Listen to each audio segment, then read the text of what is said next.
Hi, I'm here with Sanzio Bassini, Director, Supercomputing Application and Innovation Department at Cineca, where Leonardo, the world's sixth fastest supercomputer, according to the latest Top 500 report in November 2023, and the second fastest in Europe. You've been involved with supercomputers since 1984. And so you've been looking at the development of parallel processing, distributed computing, and now we come up to in the last year, I think it's become pretty apparent that AI, at least AI, and probably some of the other applications, at least AI is demanding so much more computing power and therefore more energy that Moore's law is not keeping up with it. That's for sure. And the semiconductor industry can't keep up. But I want to ask you, given your experience since 1984 with supercomputers, do you think that maybe there needs to be a disruptive change in the way they're built? And let me just give you a few of the parameters I'm thinking of. One is you have to have faster processors. The other is you have to have faster connections between the processors. The third thing is you need to have access to data. And so you have to have the data, the fast interconnections, and the faster processors. Can you talk about, and oh, the fourth thing would be the way the applications are designed. Yes, definitely. Just by chance, we had a bilateral meeting with South Korea industrial ecosystems, and so we had some interaction with Samsung for doing some tests with respect to what it could be the development of new RAM technologies, and eventually considering that the processing memory may become reality. It's a kind of design which is there since a while, but currently now the technology may do provide a concrete realization. So the point related to the data movement and data management inside to the architectures is definitely one of the challenge that would never become effective if there would not be a rethinking of the algorithms and the applications. Just to make an example, we are working with some industries acting as a DevOps teams for some of the applications that are working for.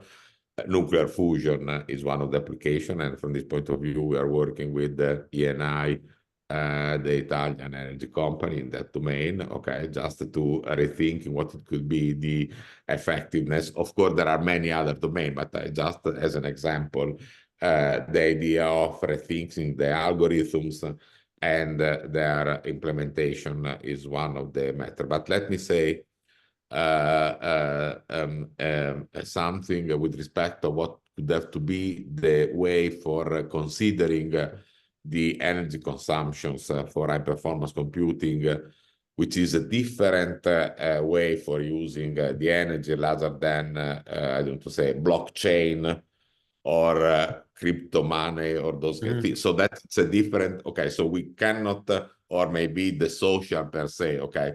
So we cannot combine the two contexts, okay? So one is the context related to the crypto money, just to say, okay, different is a context for excellence in science and innovation, just to say what it could be the amount of energy that it would be needs for experiments instead to using the numerical simulations that it would lead to the same results, okay?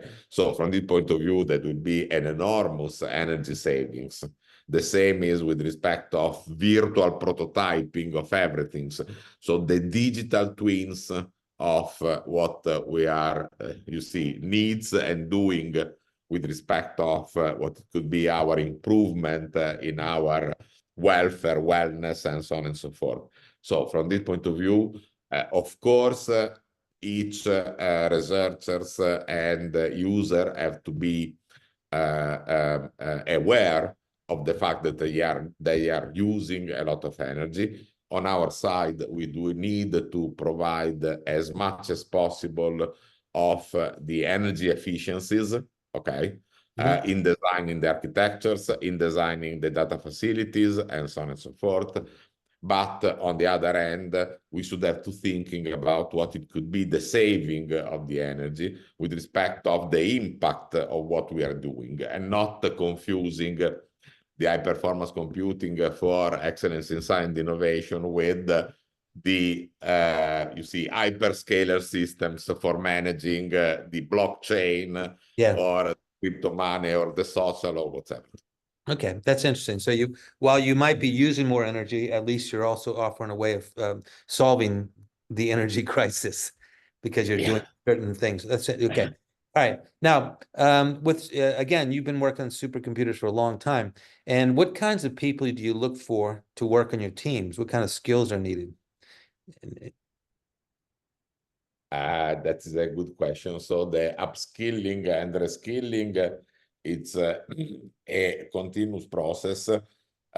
In principle, the background it's in STEM domains. Okay. By the way, many in science. Rather than in computer science. Okay, so that there are some computer scientists in the team, okay, but the most are physics, chemistry, engineering, biologists, more than computer scientists per se. Okay, so just to see, define the profile. Okay, then of course, and that is one of the reasons I'm asking in many occasions why we are being in this context since so long. In reality, it do appear that I have changed my jobs continuously in the sense that the innovations and the let's say impact would have been changed incredibly since the last 20, 25, 30 years. Okay, and so the impression is that I have changed. Indeed, at the very beginning, everything was based on vector systems, then parallel, then the killer microprocessors, then, and so nowadays we're talking about the microprocessors architectures, maybe the integration with quantum, and so on and so forth. Okay, very interesting. Now, and I know that you gave the name Leonardo to after the 500th anniversary of Leonardo da Vinci, and of course he had a big impact on our thinking. I think that supercomputing, as is being done today, will leave a legacy for future generations. And I wanted to ask you, as I understand it, one of the things you'd like to do outside of work is you like to travel and see archaeological sites or, to experience other cultures. You want to tell me about what do you do outside of work? Yes. So as I said, I'm being promoted grandfather, and from this point of view, I like very much playing with the nephews. I have two nephews, 5 and 8, boy and girls. So from this point of view, biking with them is really very nice thing that is becoming spring again, and so it's nice to. You say nephews, you mean grandchildren, right? Yes. Yeah. Okay. Yes. Okay. Sorry for the English. Then yes, I like traveling, but in principle, I am a son of farmers. So from this point of view, I don't know to say the ground and lands. It's remind to me that it's really very, very hard works. Okay, they manage for and so from this point of view, I would not considering the natural environment per se that have to be continuously safeguarded what the best okay in terms of enriching experience, while I like incredibly what it will be the interaction between the environment and the anthropic impact. Okay, so the people that thousands of years ago decided to, I don't know to say, constructed the pyramids. Yeah.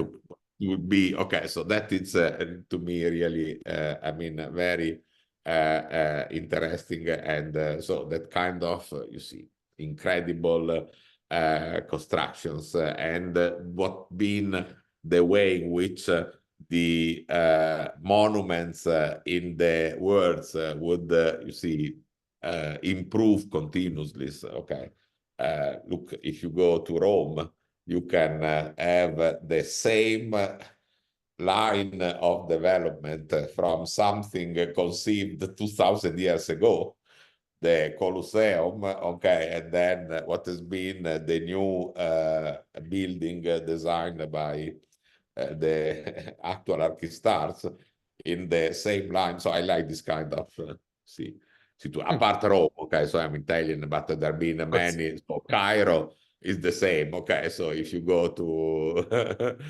to visit the India, the Taj Mahal context, you find the same, and so on and so forth. So that it's I would like. I wouldn't say that Australia is not a good place to go, okay, but a little bit different. Have to be taken in a different way in case. Right, exactly. Okay, Sanzio, thank you very much for your time. Very interesting. Congratulations on your great work. Thank you very much for the opportunity. Thank you very much for the opportunity. Okay. And thank you for joining us.